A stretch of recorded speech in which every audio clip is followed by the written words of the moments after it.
ঢাকা মেডিকেলের চিকিৎসকদের কর্মবিরতির ঘটনায় কথা বলছেন চিকিৎসকরা, সরাসরি যাচ্ছে সেখানে। সেজন্য সবাইকে অনেক অনেক ধন্যবাদ। এবং আপনারা অবগত যে আমাদের এই বৈষম্য বিরোধী ছাত্র আন্দোলনের সময় যে দুইবার ইনসিডেন্ট ঘটেছে, আমাদের চিকিৎসকরা তাদের নিজের জীবন বাজি রেখে কি পরিমাণে সার্ভিস দিয়েছে সারা বাংলাদেশে।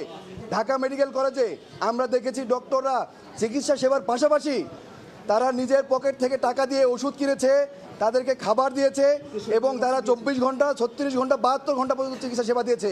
তাই আমি এই কথাটা স্পষ্ট বলতে চাই যে আমরা যারা ডক্টররা, we are Bangladesh, we are doctor, we serve the humanity.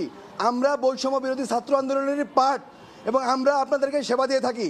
তবে আমরা জানি গতকালকে কিছু ঘটনা ঘটেছে।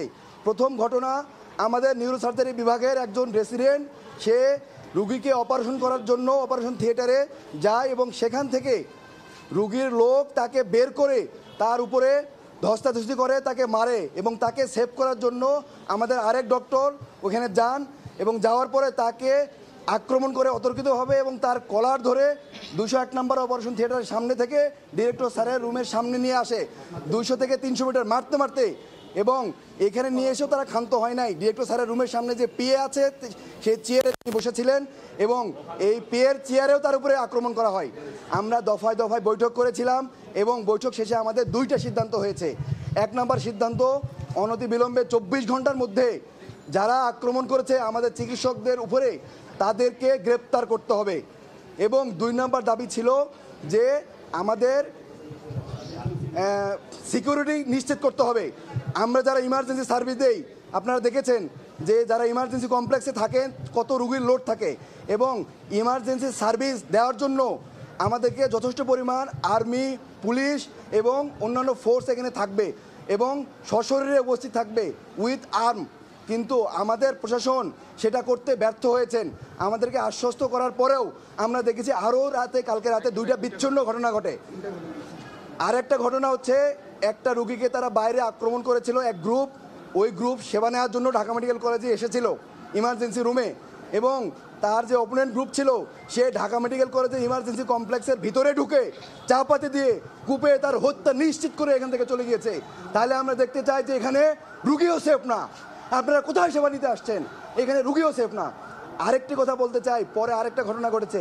আরেকটা ওসেকে, আমরা জানেন যে ইমার্জেন্সি রুমে ওসেকে একটা ক্রিটিক্যাল রুগী এসেছিল ক্রনিক কিডনি ডিজিজের, সেই রুগী মারা যায়। মারা যাওয়ার পরে এই রুগী মারা যাওয়ার পরে আমার ডক্টর, ইমার্জেন্সি মেডিকেল অফিসার এবং অন্যান্য ডক্টরের উপরে হামলা হয় এবং ইমার্জেন্সি কমপ্লেক্স ওসেক ভাঙচুর করা হয়। তাই আমরা দেখতে পাই যে এখানে ডক্টর, রুগী কেউই নিরাপদ না। আমরা কালকে ডিরেক্টর স্যারের অনুমতিতে আশ্বাসে কালকে রাত 11টা বাজে আবার কর্মক্ষেত্রে ফিরে যাই। আমরা সকাল 8টা পর্যন্ত ইমার্জেন্সি সার্ভিস দিয়েছি, সারা রাত ধরে অপারেশন করেছি, আমরা হাসপাতালে ছিলাম, আমরা দেখেছি, রুগীকে সেবা দিয়েছি।